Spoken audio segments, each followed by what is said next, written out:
En marzo del año 2013, el presidente Barack Obama concedió indultos a 17 personas condenadas por delitos que iban desde la conspiración para distribuir cocaína hasta el fraude postal. En diciembre del año 2013, Obama conmutó las penas de 8 personas condenadas por delitos relacionados con el crack. En diciembre del año 2024, el presidente Biden conmutó las penas de aproximadamente 1.500 personas que habían sido liberadas de prisión y puestas en arresto domiciliario. Otorgó indultos a 39 individuos condenados por delitos no violentos. En diciembre del año 2024, también el presidente Biden indultó a su hijo Hunter Biden, quien había sido condenado por delitos fiscales y por posesión ilegal de armas. Esta decisión generó una gran controversia y muchas acusaciones del uso indebido del poder presidencial. El presidente Donald Trump ha prometido indultar a la mayoría de las personas involucradas en lo que pasó en el 2021 en el Capitolio el 6 de enero. Y también al salir de su presidencia, en los últimos meses de su presidencia, también indultó a muchas personas. En diciembre de 2024, el presidente Luis Acre de Bolivia otorgó indultos a más de 1.000 personas condenadas por delitos menores como parte de una política de deshacinamiento carcelario. Casi todos saben lo que es un indulto, pero algunos se lo preguntarán. Un indulto no es más que una especie de perdón. Un perdón, en este caso, que estamos hablando, perdón presidencial. Personas que han sido condenadas por delitos que se supone han cometido y que han sido juzgados y han sido condenados por ello, y un presidente o una institución les otorga un indulto, un perdón de la condena de aquello que se supone han cometido. Digamos, el indulto no quita la culpabilidad de una persona que ha cometido un delito, sino que elimina la condena. Está también la conmutación de la condena. La conmutación significa cambiar la condena. Por ejemplo, una persona que es condenada a prisión se le puede conmutar, o el presidente tiene el poder de conmutar esa condena y llevarlo, por ejemplo, a que tenga prisión domiciliaria, a una presentación periódica o a un servicio comunitario.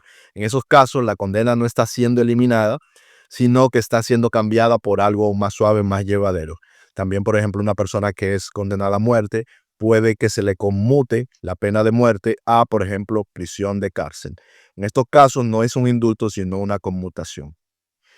Ha sido tradición entre los países, sobre todo en Occidente, que en épocas de fin de año, en épocas navideñas, se suelen conceder indultos. Y esta práctica de alguna manera se podría rastrear incluso hasta la misma época de Jesús, cuando vemos, por ejemplo, que los romanos eh, en Judea ofrecían este tipo de indulto, el perdón a personas que eran del pueblo y que habían sido apresados o habían sido condenados incluso a muerte.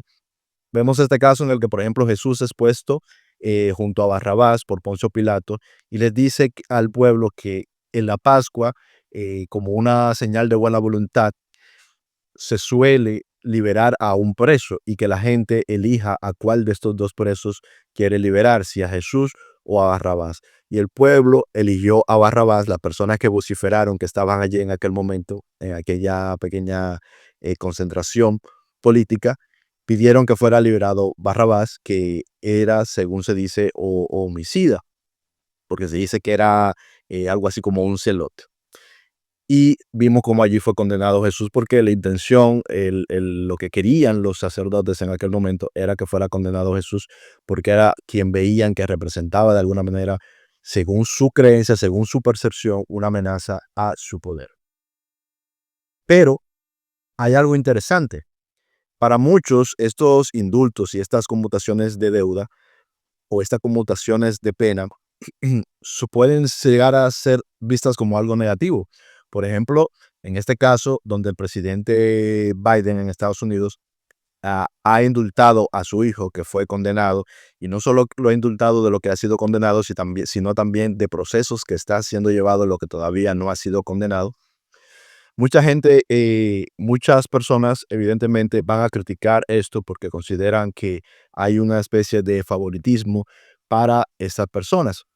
Pero aunque sí puede ser cierto que hay cierto favoritismo, hay algo interesante que nosotros deberíamos de ver desde el punto de vista del cristianismo y desde el punto de vista de Jesús.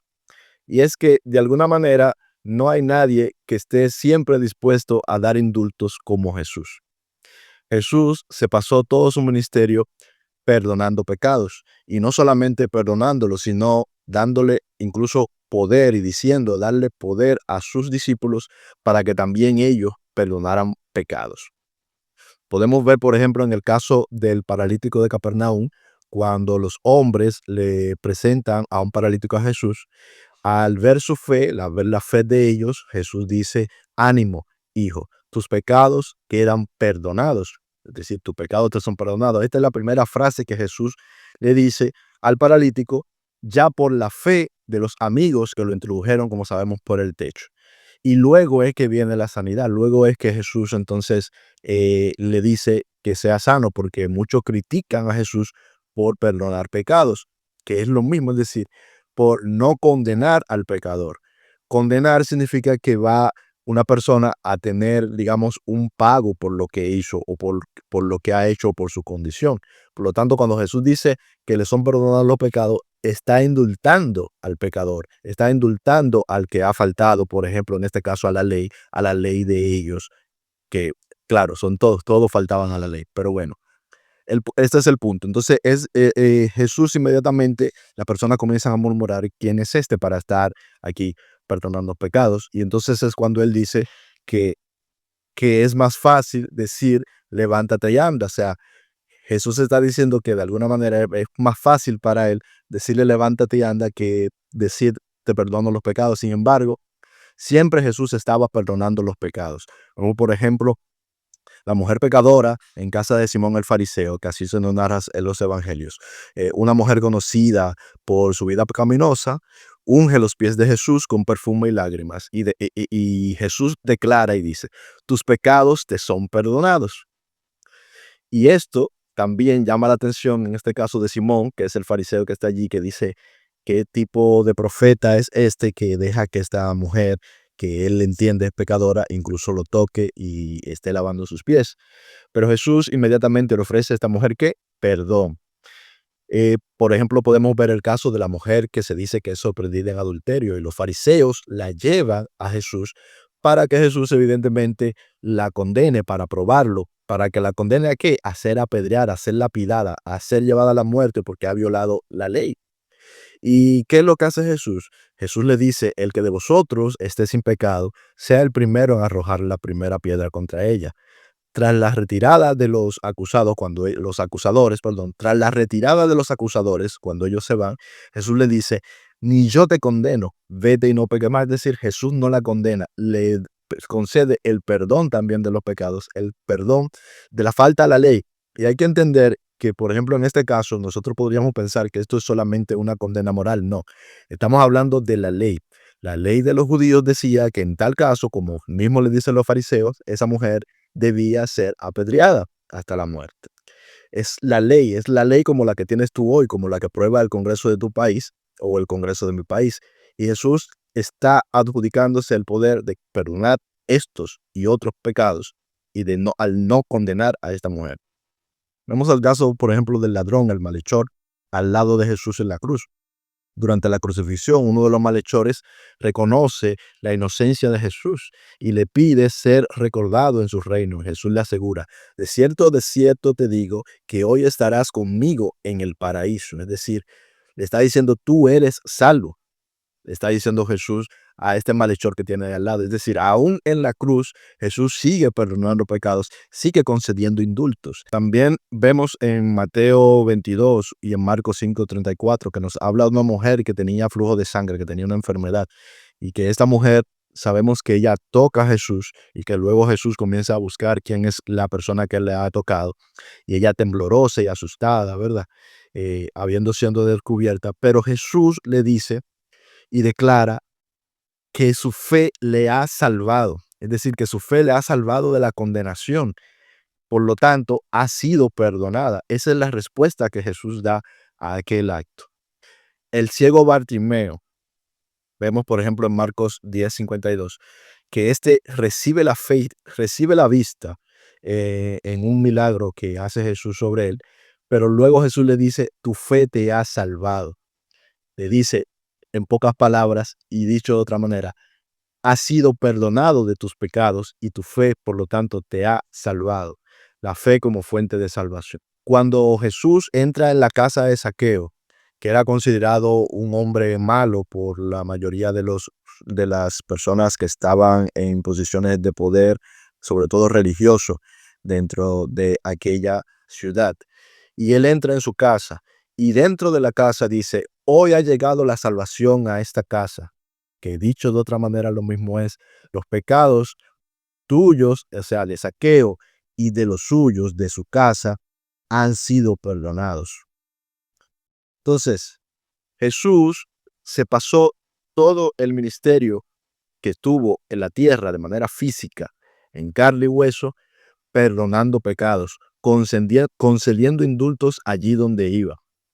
Y no solamente eso, sino que se pasó todo su ministerio enseñando a que perdonemos los pecados. Es decir, se pasó todo su ministerio enseñándonos a que indultemos, a que no condenemos a las personas.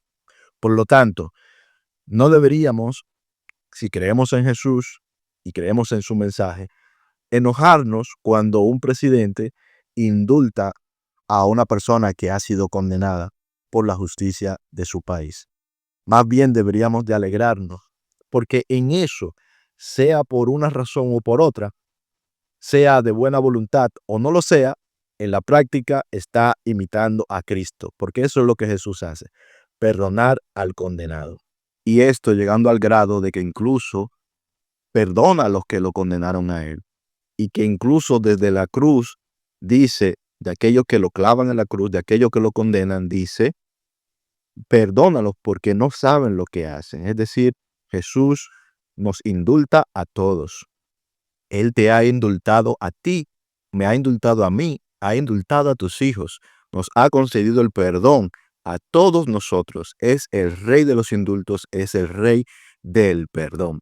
Jesús es ese presidente que siempre está dispuesto para indultar a cualquiera que sea hallado culpable. Dios le bendiga mucho. Nos vemos luego. Worries come, but they will go. Every day has its own flow. Trust in love and you will see. Life's a song in harmony.